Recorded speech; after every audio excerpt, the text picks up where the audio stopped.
रखी गई है we the people of India, यानी हम भारत के लोग, जो देश के संविधान के 75 वर्ष की इस वर्षगांठ को मनाने के लिए रखा गया है।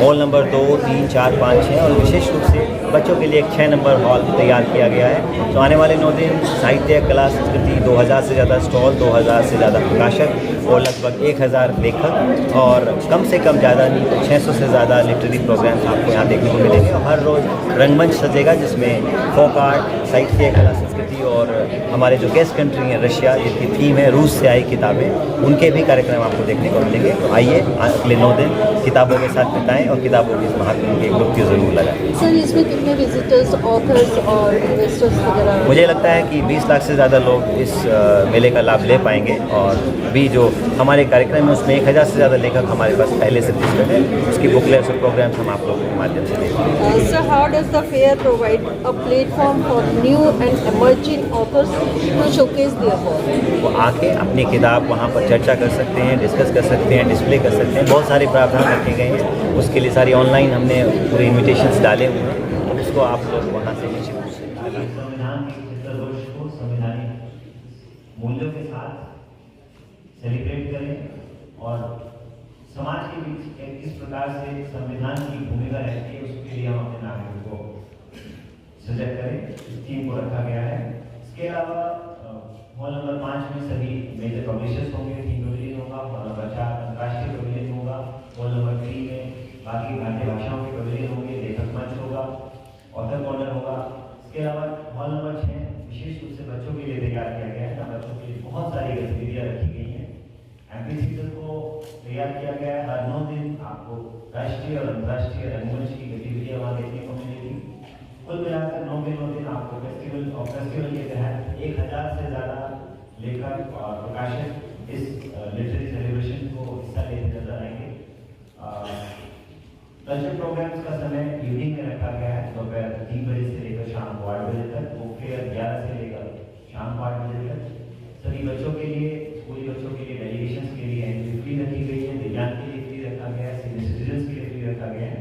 और जो लोग टिकट लेना चाहते हैं वो ऑनलाइन या वेबसाइट या घंटों के माध्यम से ले सकते हैं। रशिया हमारा फोकस कंट्री है, जिसमें 75 से ज़्यादा एक्सपर्ट्स, राइटर्स, स्कॉलर्स, इस पूरे कार्यक्रम में डेलीगेशन के रूप में हिस्सा लेंगे। हर रोज़ एक रशियन कल्चर परफॉर्मेंस भी होगी। हर रोज़ कई लिटरेरी प्रोग्राम्स भी हमारे सहयोग देश के द्वारा आयोजित किए जाएंगे। तो कुल मिलाकर 50 देशों के बीच इंटरनेशनल पवेलियन में रशियन पवेलियन, जिसकी थीम रखी गई है रूस से आई किताबें। तो रूस से आई किताबें जो भारत और रूस के बीच सांस्कृतिक आदान प्रदान का एक बड़ा लंबा विरासत रही है, उसी परंपरा को आगे ले जाते हुए रशिया की उपस्थिति फोकस कंट्री के तौर पर एक बहुत ही, इससे पूरे देश की और दुनिया की लिटरेरी कल्चर को एक नई एनरिचमेंट मिलेगा। मीडिया सेंटर के लिए हॉल नंबर 4 और 5 के बाद एक अलग से सेंटर डेवलप किया गया था। हमारी टीम हर वक्त मौजूद रहेगी, जिसमें आपको सहयोग प्रदान करेगी। 2 नई चीज़, एक फेस्टिवल ऑफ फेस्टिवल, जिससे हम दुनिया के सबसे बड़े लिटरेरी प्लेटफॉर्म के तौर पर उभरे हैं। और दूसरा, हर ऑथर के लिए फ्री एंट्री हमने एनबीटी की ओर से रखी है। वो अपना पास बनवा सकते हैं। 9 दिन में उस पास के माध्यम से आप कितनी बार भी भाग ले सकते हैं। और आपको समय मिले तो आप ऑथर राउंड में आकर लेखकों के इस मंच पर बैठकर उनके साथ चर्चाएं और चाय के साथ गपशप भी कर सकते हैं। तो हमारा प्रयास यही है कि हम उन सब लेखकों को, गुमनाम लेखकों जिनको पहचान नहीं मिली है, उनको पुस्तक मेले के विशिष्ट अतिथि के रूप में आमंत्रित करें। और मीडिया बंधुओं के माध्यम से आप लोगों ने हमेशा बहुत सहयोग दिया है, हमें काफ़ी प्रमोट किया है। और देश में बुक रीडिंग कल्चर को बढ़ाने के लिए आपके माध्यम से हम लोगों से अपील करना चाहते हैं कि बेशक छुट्टी भी हो, अगर वोट भी डालें तो पावर ऑफ थिंक जो आप सुबह अपने वोट के समय एक्सरसाइज करेंगे, पावर ऑफ थिंक का एक एक्सप्रेशन आप मेले में आकर भी देखें। और निश्चित रूप से आपके लिए बहुत से सरप्राइजेज वहाँ मिलेंगे। तो मैं सिर्फ यही कहना चाहूँगा कि पूरे परिवार के साथ आए। ये केवल बच्चों के लिए नहीं, इस परिवार के हर सदस्य के लिए हमने इस प्रकार से प्लान किया है कि it will be an family experience.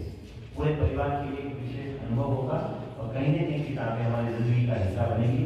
इसी मैंडेट के साथ मैं रिक्वेस्ट करूँगा कि मेरे काउंटर पार्ट अब हम पॉडकास्ट सुनते हैं। पॉडकास्ट में स्टोरी टेलिंग है। रीडिंग के पैटर्न चेंज हो रहे हैं, फॉर्मेट चेंज हो रहे हैं, हैबिट चेंज हो रही है, डिक्लाइन नहीं हो रहा है, डाइवर्सिफिकेशन हो रहा है। तीसरा, नेशनल एनडीटी दुनिया का अकेला संस्थान है जो 75 से ज़्यादा भाषाओं में प्रकाशित करता है, अनुवाद करता है, 5 से ज़्यादा ह्यूमन लैंग्वेज में पब्लिश करता है। ये पुस्तक मेला पहले दिल्ली में ही होता था। इसी स्तर के पुस्तक मेले केवल ये नहीं, महाराष्ट्र, गुजरात, पुणे, अहमदाबाद, लखनऊ, लेह लद्दाख, श्रीनगर, शिलोंग, देश के अलग अलग कोनों में राष्ट्रीय स्तर पर, जिला स्तर पर, ग्रामीण स्तर पर और गांव स्तर पर भी हम लोग कर रहे हैं। मुझे लगता है साल में ज़्यादा नहीं, वो हर रोज एक एग्जीबिशन देश के किसी न किसी कोने में इन भाषाओं को लेकर नेशनल बुक ट्रस्ट करता है। बहुत सारे प्रयास हैं। ये विषय थोड़ा सा अलग है, तो इसलिए मैं उसको आराम से आप मिलेंगे तो मैं आपको पूरा उसके बारे में ब्रीफ करूँगा। ये पूरे दुनिया का पार्टिसिपेशन है, जो एंट्रीज हमारे पास आई है, हम उसके हिसाब से किसी कंट्री स्पेसिफिक पार्टिसिपेशन नहीं होता है। वहाँ से आ रहा है, फ्रांस के अलावा अर्जेंटीना से है, स्पेन से है, इटली से है, और कम से कम इंडिया से है, यूएसए से भी है, मिडिल ईस्ट से भी है, शारजा से है, अबू धाबी से है, सऊदी अरब से है, कतर से है।